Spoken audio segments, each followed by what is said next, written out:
दोस्तों, चाहे आप किसी भी एग्जाम की तैयारी कर रहे हो जिसमें जीके जीएस के क्वेश्चन आ रहे हैं तो ये वीडियो आपके लिए काफ़ी ज़रूरी हो सकता है। तो मैं आपसे यही निवेदन करना चाहता हूँ कि प्लीज़ इस वीडियो को लास्ट तक देखिएगा, आपको काफ़ी कुछ हेल्प मिलेगा।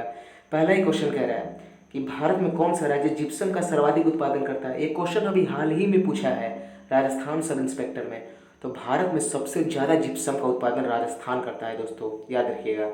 देखिए, राजस्थान से एक क्वेश्चन और पूछता है और पीटी में इस बार पूछा है कि खेतड़ी क्यों फेमस है।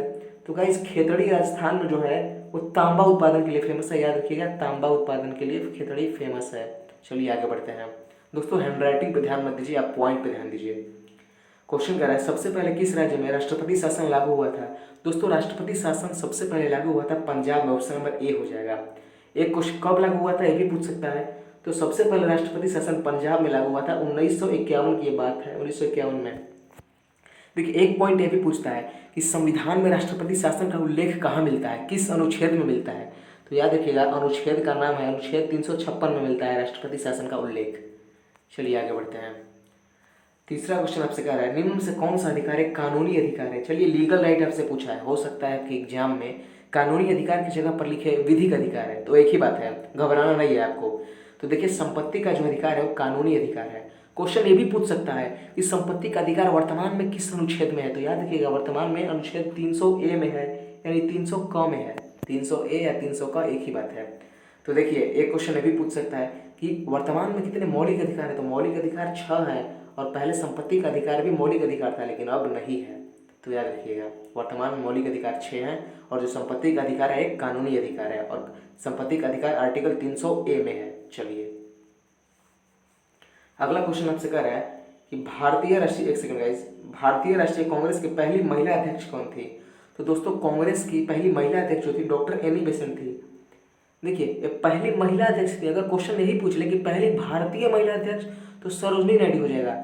लेकिन याद रखिएगा, डॉक्टर एनी बेसेंट भारत की नहीं थी, ये आयरलैंड की थी। ये आयरलैंड की थी। आयरलैंड गाइस, जो मैच क्रिकेट टीम खेलता है गाइस आयरलैंड से, वही आयरलैंड की थी। और सरोजनी नायडू पहली भारतीय कांग्रेस की जो थी महिला अध्यक्ष थी। और ये कब बनी थी, तो 1925 में बनी थी पहली कांग्रेस की भारतीय महिला अध्यक्ष, याद रखिएगा। चलिए आगे बढ़ते हैं। क्वेश्चन कर रहा है किस मुगल शासक का मकबरा भारत में नहीं है। बहुत ही बढ़िया क्वेश्चन, कई बार पूछा है। तो दोस्तों, बाबर का मकबरा भारत में नहीं है। तो कहाँ है, क्वेश्चन तो भी पूछ सकता है ना कि बाबर का मकबरा कहाँ है। तो याद रखिएगा, काबुल में है। बाबर का जो मकबरा है वो काबुल में है, और काबुल जो है अफगानिस्तान की राजधानी है, जिस पर अभी तालिबान का कब्जा है। चलिए आगे देखते हैं। क्वेश्चन कह रहा है सिखों के अंतिम गुरु कौन है। दोस्तों, सिखों के जो अंतिम गुरु हैं वो हैं गुरु Govind Singh, option number D हो जाएगा, गुरु गोविंद सिंह। और सिखों के अभी तक कितने गुरु हुए हैं ये भी पूछा है, याद रखिएगा। सिखों के अभी तक 10 गुरु हुए हैं और 10वें गुरु गुरु गोविंद सिंह हैं। गुरु गोविंद सिंह का जन्म स्थान कई बार पूछ लेता है, चूंकि अंतिम गुरु हैं तो काफ़ी फेमस भी हैं। तो याद रखिएगा, पटना इनका जन्म स्थान है। चलिए, जो कि बिहार की राजधानी भी है। अगला क्वेश्चन देखते हैं। क्वेश्चन कह रहा है रविंद्रनाथ टैगोर ने भारत के अलावा और किस देश का राष्ट्रगान लिखा है। क्वेश्चन ये भी पूछ सकता है कि भारत का राष्ट्रगान किसने लिखा है। तो रविंद्रनाथ टैगोर याद है आप सबको, चलिए ठीक है। क्वेश्चन पूछ देता है कि भारत के अलावा किसका और लिखा है। तो गाइस याद रखिएगा, बांग्लादेश का। और बांग्लादेश के राष्ट्रगान का नाम भी थोड़ा पढ़ लीजिएगा, अमार सोनार बंगला है। अमार सोनार बंगला, अमार सोनार बंगला है। चलिए अगला क्वेश्चन देखते हैं। क्वेश्चन कह रहा है दक्षिण भारत का मैनचेस्टर किसे कहा जाता है। दोस्तों, दक्षिण भारत का मैनचेस्टर पूछे तो कोयम्बटूर, याद रखिएगा। अगर उत्तर भारत का पूछे तो कानपुर, अगर भारत का केवल पूछे तो अहमदाबाद। ये 3 पॉइंट याद रखिएगा।